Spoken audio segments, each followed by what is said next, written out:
can do that in many ways. That's a very good question, actually. They can also not do it. They can undo.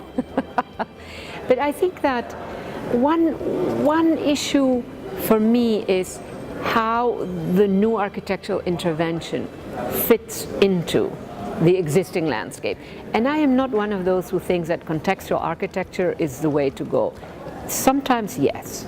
Other times, on the contrary, you want a brutal dissonance, because that is exciting. What I find more problematic, and here you need real imagination as an architect, is when you're dealing with very large footprints for very tall buildings.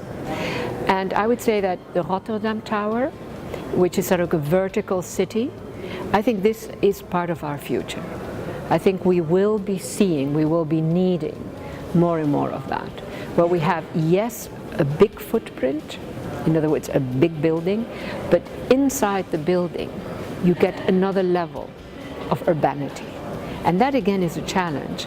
And the challenge starts with the outside, the visual. So the Rotterdam Tower, I think, managed that actually quite reasonably. Maybe there are better ways of doing it, but I thought that was a very interesting proposition. I think exciting architecture really adds to the city. I think boring buildings don't add to the city. Well, the problem with the super prime is there is a social question. It sort of makes the price of housing more and more expensive. And that then has an urban impact, which is not necessarily positive, which is that you get where before you had, and London is a good example here, before you had the typical British, London house, many houses next to each other, often very beautiful houses. Now it's one big property. Even if the facade is kept, it has to be kept for historical preservation reasons, but behind it is one occupant occupying the whole block or the half block. That does not urbanize the city, that de-urbanizes. The other issue with super prime, the super prime housing market, is that it does bring in a lot of buyers who see it as an investment in the city, who will barely be there. So there is a whole series of images, of photographs that were taken from some of the interiors of these houses in London, that you can tell that they have stopped coming, but they still own it. Now that does not add to the urbanity of the city, that de-urbanizes the city, plus it is problematic, I would say. It means that they are actually buying urban land. It comes de facto that, which is a very good investment. There are not that many good investments in the world today. So buying urban land is not bad. How do you buy urban land? Via buildings.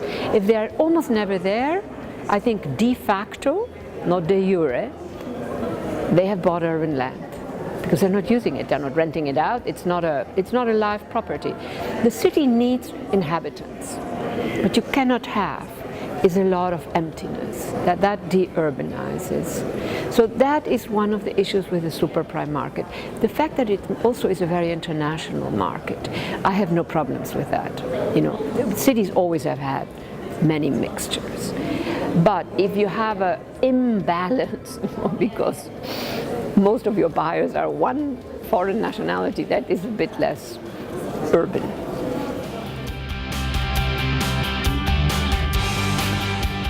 My new book is called Expulsions, but I look at and I ask a question.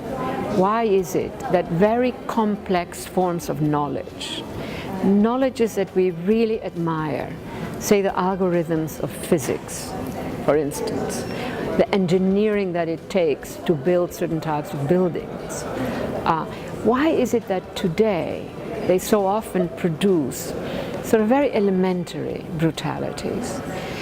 In finance, those algorithms of physics are used to develop instruments that have had very negative impacts on modest neighborhoods through complicated intermediations. When you build a dam that is about to swallow up towns, villages, because it all becomes water. You have two equals.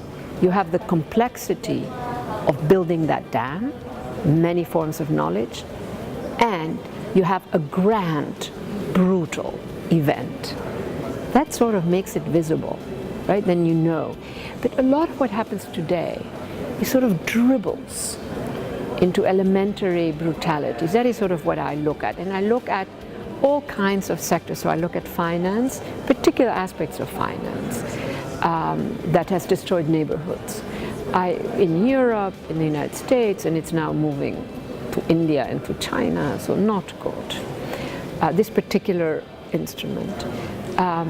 And I look at land grabs, the fact that hundreds of millions of hectares of land are being bought by about 15 countries and about 100 firms. So where before you had sort of complex rural economies, rural manufacturing districts, and the cultures of knowledge about the plants, about the land, it all gets evicted to make a plantation, to grow palm for biofuels or whatever it might be.